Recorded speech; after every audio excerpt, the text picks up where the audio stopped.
Saludamos a la senadora colombiana por el Partido Centro Democrático, Paloma Valencia, y está con nosotros. Senadora, bienvenida, buenos días. Quisimos saludarla con esta canción porque sabemos que a veces Amapola suele acompañarla en algunas transmisiones, pero si no está por ahí le enviamos un saludo.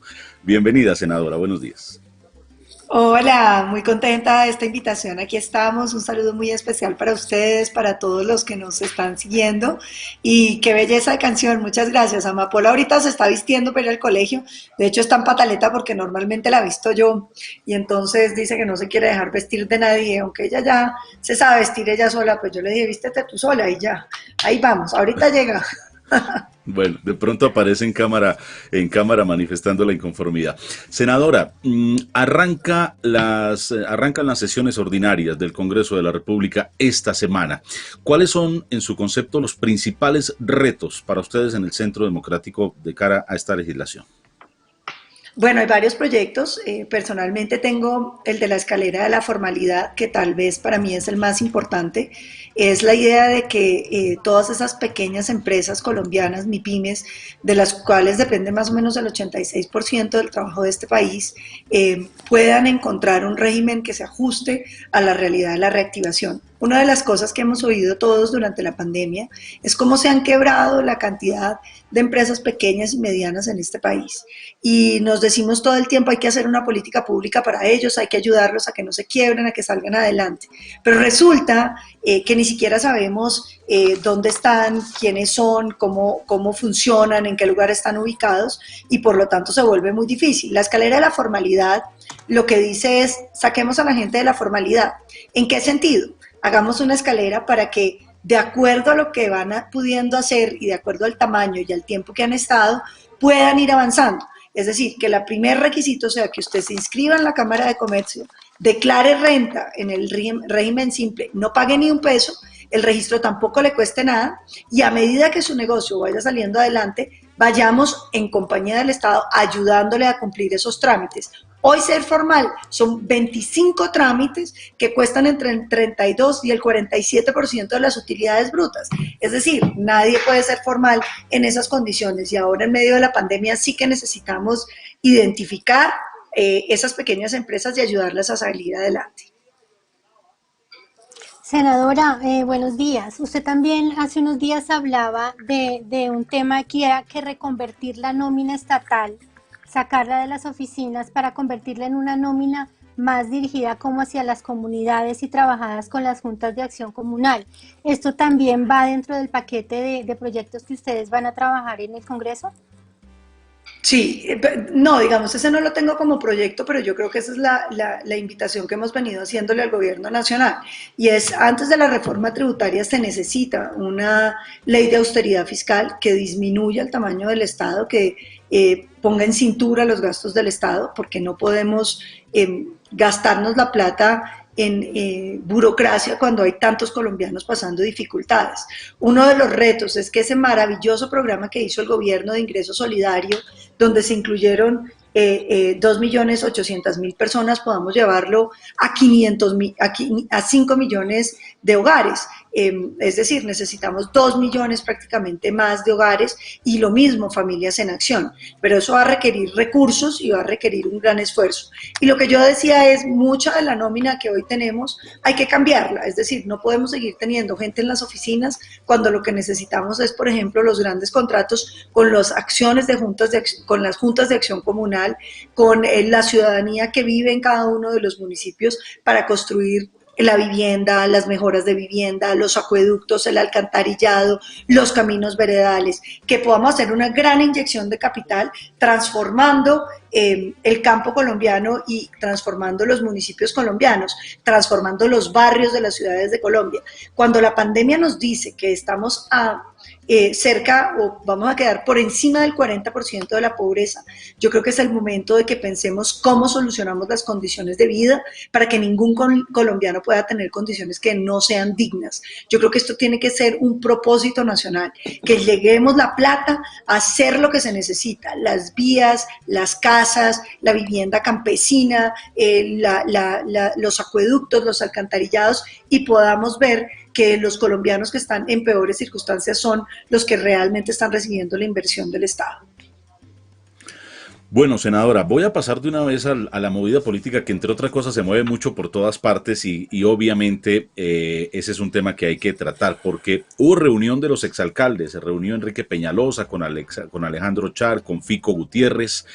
eh, de ahí saldrá el candidato del Centro Democrático a la presidencia, el Centro Democrático tendrá su propio candidato, Marta Lucía no renunció, se sigue hablando de las alianzas, Dilian Francisca, Jorge Emilio Rey, usted tiene aspiraciones presidenciales, ¿cómo está la cosa en el Centro Democrático, senadora? ¿Para dónde vamos?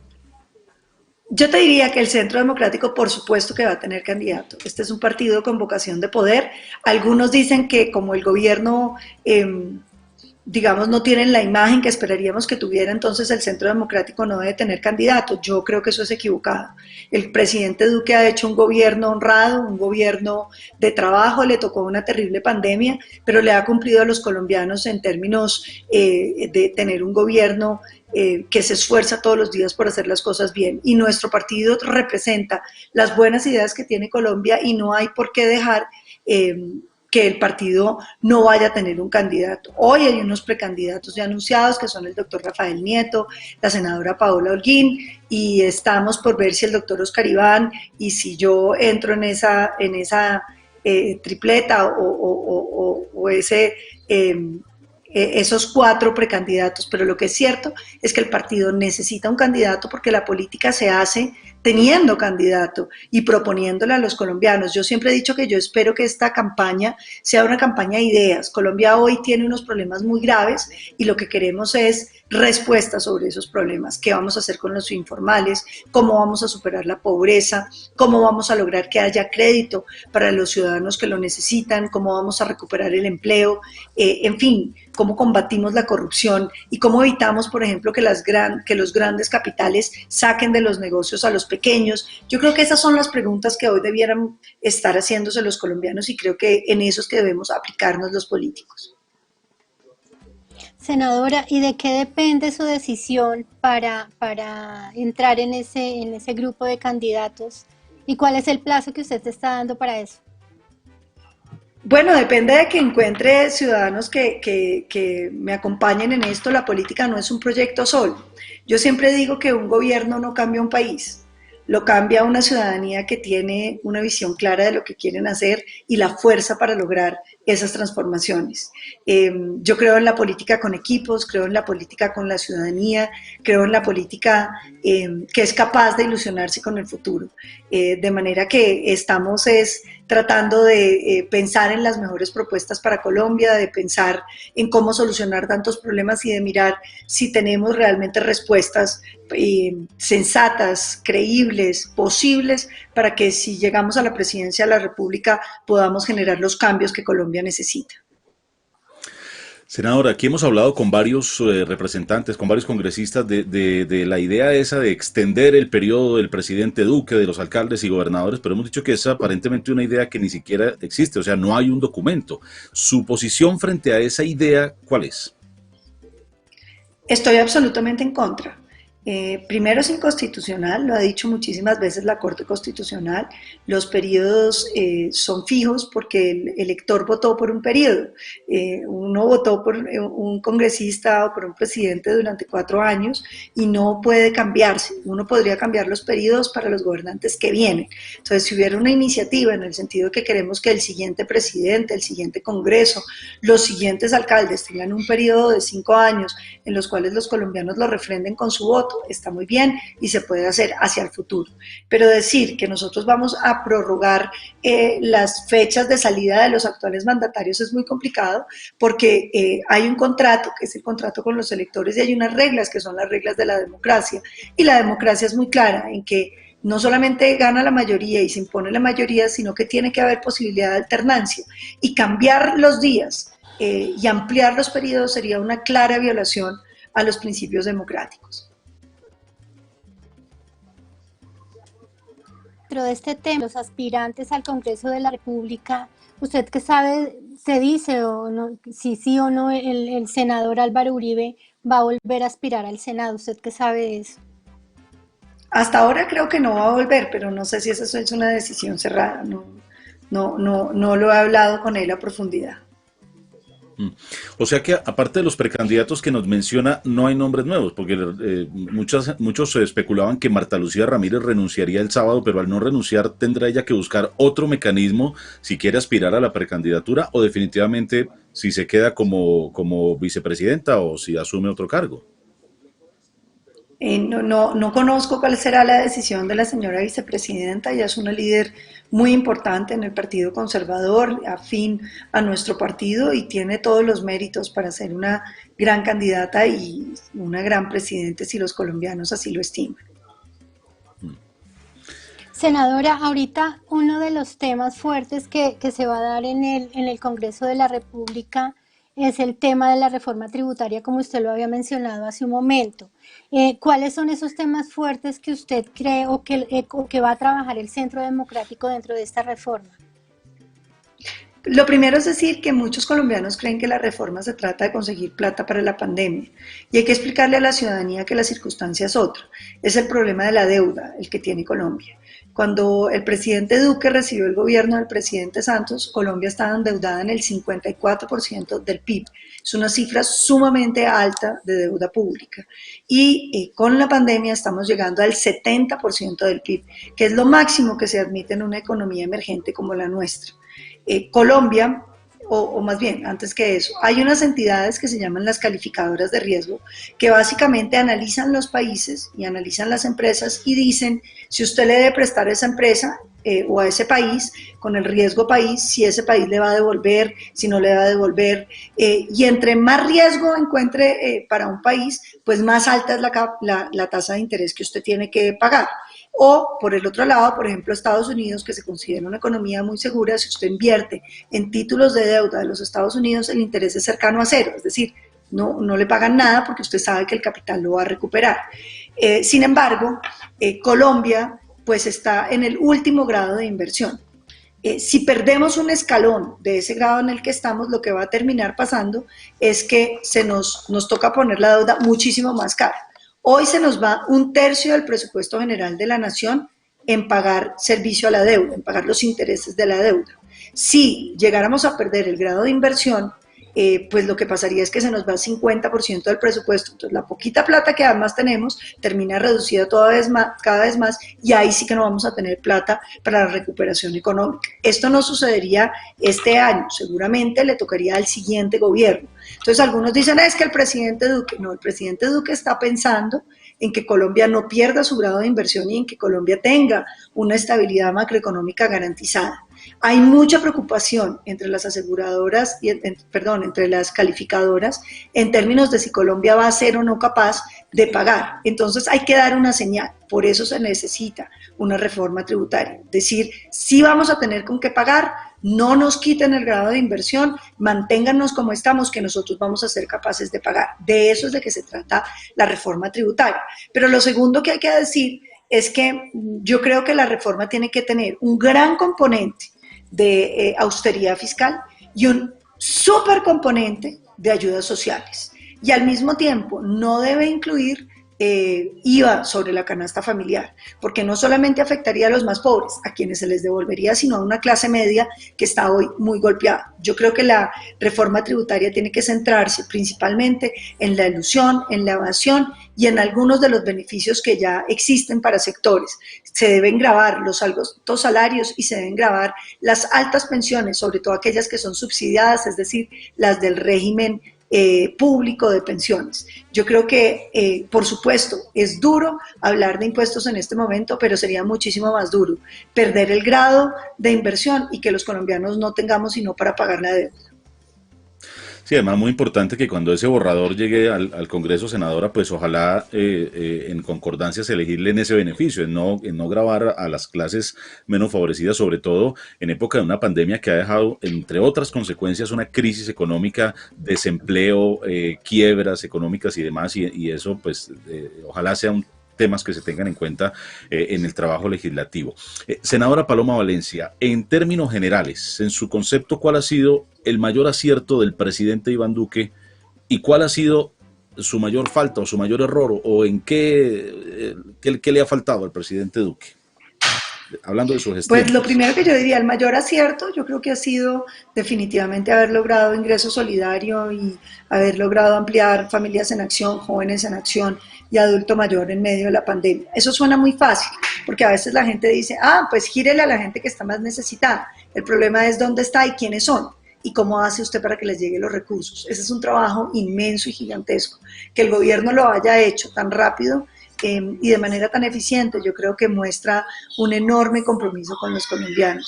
¿En qué cosas no estoy de acuerdo? Bueno, hay temas, pero creo que en general son menores. Mira, te querían saludar aquí en este programa de televisión. Ven, saluda. Aquí llegó, mire, ya lista para irse al colegio. Diles hola a todos. Amapola, buenos días. Mira, es que, no estás oyendo. Hola, espera. buenos días. Mira, te están saludando, espera un segundo. Mira, diles hola. Hola, Amapola. Hola.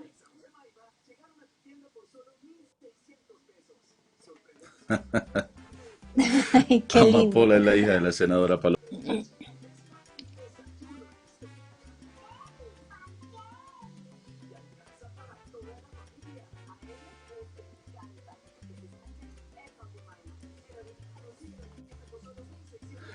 Se nos cerró el micrófono, senadora. Nos quedamos se cerró sin el audio. micrófono. Sí. No, todavía no.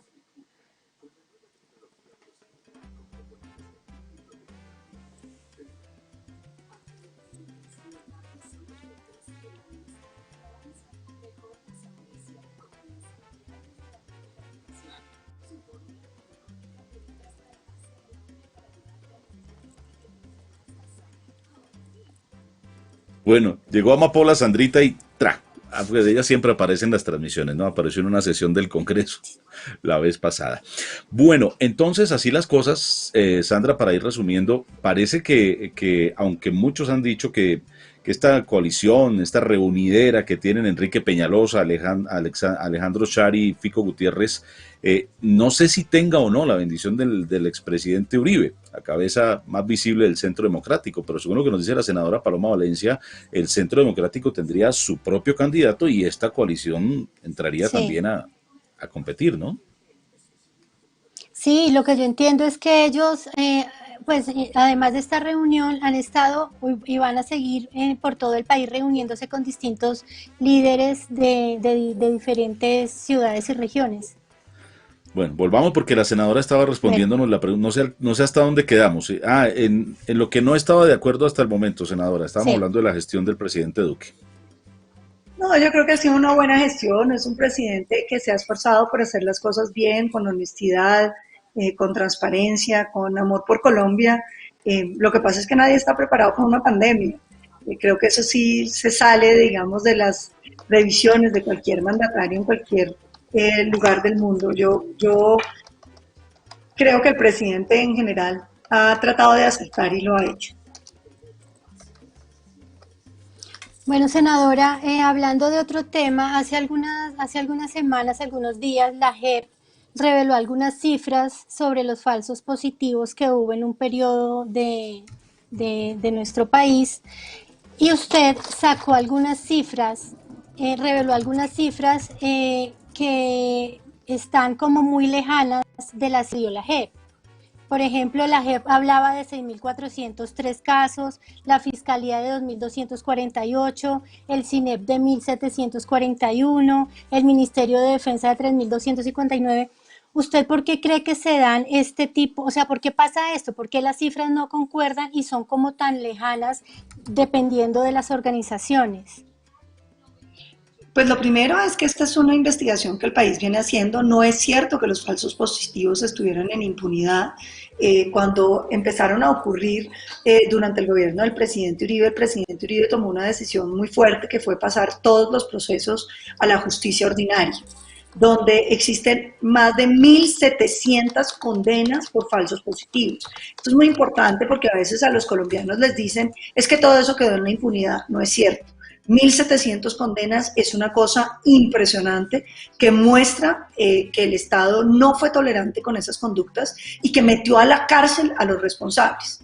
Que los responsables hoy están libres, sí, gracias a la JEP y al Acuerdo de La Habana, donde los responsables de crímenes de lesa humanidad terminaron gozando con la posibilidad de que lo soltaran. Yo creo que eso fue un gran error, porque los crímenes de lesa humanidad no deben tener, digamos, impunidad.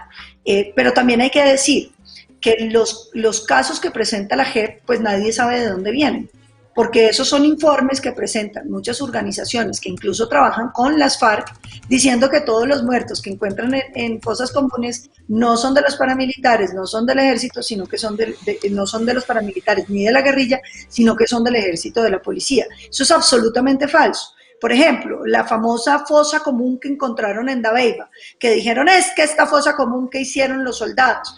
La primera vez que lo vi me pareció muy raro, y por una razón. Porque aquí nos habían dicho que es que los falsos positivos se daban por una política de incentivos. Entonces, si usted mataba a falsos positivos, ¿para qué los iba a esconder? No era que le daban beneficios a cambio de ellos. Entonces, a mí sí me pareció muy raro. Ervin Hoyos, que en paz descanse, y que qué falta le va a hacer a Colombia, que con su muerte empieza a morir mucho de la verdad, se puso en la tarea con otras organizaciones de víctimas a analizar el caso de Dabeiba. Y resulta que ya no había una fosa común secreta. Lo que había es que en una época donde la guerrilla tenía muy amedrentado a Dabeiba, la gente le daba miedo recoger los cadáveres de gente que mataba a la guerrilla, de gente que había unos falsos positivos, claro, pero gente que mataba a los paramilitares o que mató a la guerrilla, porque le daba a mucha gente miedo quedar marcada y que la gente viera que era su pariente. Entonces había un montón de cadáveres que no se habían recogido y el alcalde hizo un acuerdo con el padre y decidieron enterrarlos en una fosa común porque el alcalde no tenía para pagar, digamos, todas las tumbas. Pero entonces la presentan como una fosa común del ejército. Y lo que es más grave, dicen que todos son falsos positivos. Hay un falso positivo que encuentra supuestamente el magistrado Ramelli ahí, por el cual el Estado ya había pagado más de 700 millones porque efectivamente era un falso positivo, pero no era que estuviera desaparecido y que el Estado no hubiera respondido, había respondido, habían pagado cárcel y hasta habían indemnizado a la familia. Otro que decían que era falso positivo, mentira, un miliciano de las FARC asesinado por los paramilitares y así sucesivamente. Entonces, ¿qué es lo grave de lo que está haciendo la JEP? Que no está haciendo una corroboración caso por caso, y me parece que eso lesiona el buen nombre de nuestras instituciones y de los hombres que en muchos sentidos ofrendaron su vida para que este país no cayera en manos del terrorismo.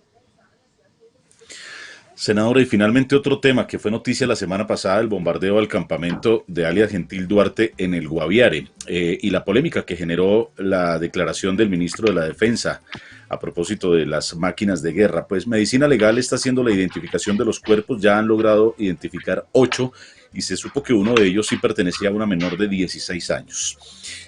¿Cuál es su opinión respecto a este tema y la discusión y la polémica que se genera cuando se trata de menores que han sido reclutados por grupos al margen de la ley y están en estas condiciones?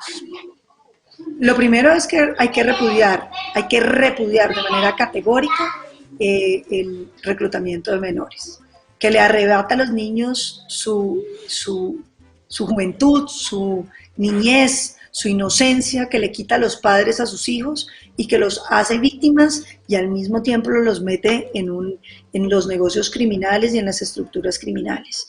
Y digo que Colombia no puede seguirlo tolerando, y lo digo así porque es que hoy tenemos reclutadores de niños como congresistas. Entonces yo no entiendo muy bien la ira de algunos de que niños mueran, que es terrible y que me parte el corazón pensar que los niños mueran en bombardeos, pero la verdad de las cosas es que los bombardeos, pues las Fuerzas Armadas tienen que hacerlo. ¿Cómo más contraatacamos con semejantes estructuras?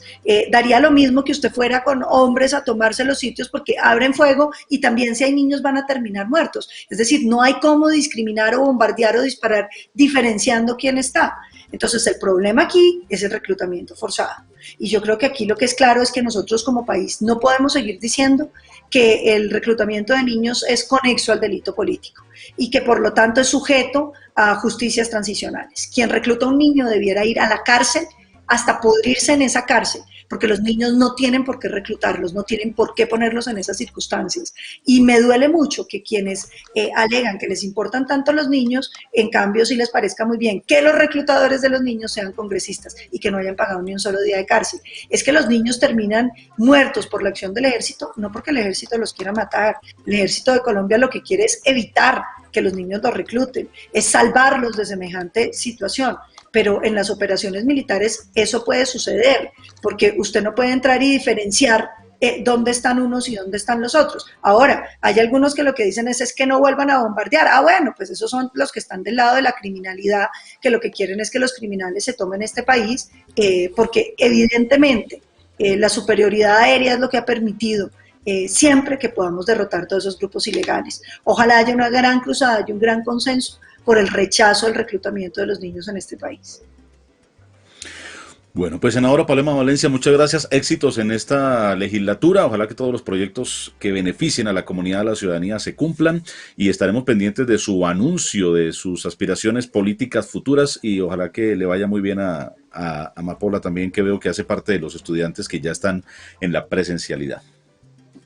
Muchísimas gracias a ustedes por este espacio, un saludo muy especial a todos y por supuesto, cuenten con que estaremos trabajando para superar esta crisis y que nuestro compromiso es Colombia y todos los colombianos.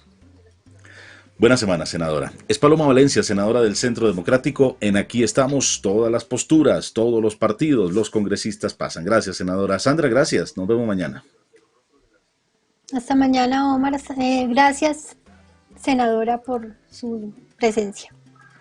Bueno, todos los partidos aquí, todas las posturas, para que sigamos tomándole el pulso a la movida política en nuestro país, que especialmente se tendrá otra dinámica ahora, Sandra, cuando arranca la legislatura de este presente año, ¿no? Los proyectos y demás. Sí, ya a partir de mañana veremos a ver cómo va a funcionar. Hasta el momento los presidentes de tanto de Cámara como de Senado se va a hacer semipresencial como se venía el año pasado. No sé si de pronto más adelante se retome la presencialidad total. Estaremos atentos pues a las decisiones que toman ellos. Muy bien. Querida Sandra, muchas gracias. Seguimos a través de Ranchenato TV. Esto es Aquí Estamos en segundos con nosotros el artista Lessing Kergalen. Y hay mucho, mucho más en esta mañana, comienzo de semana.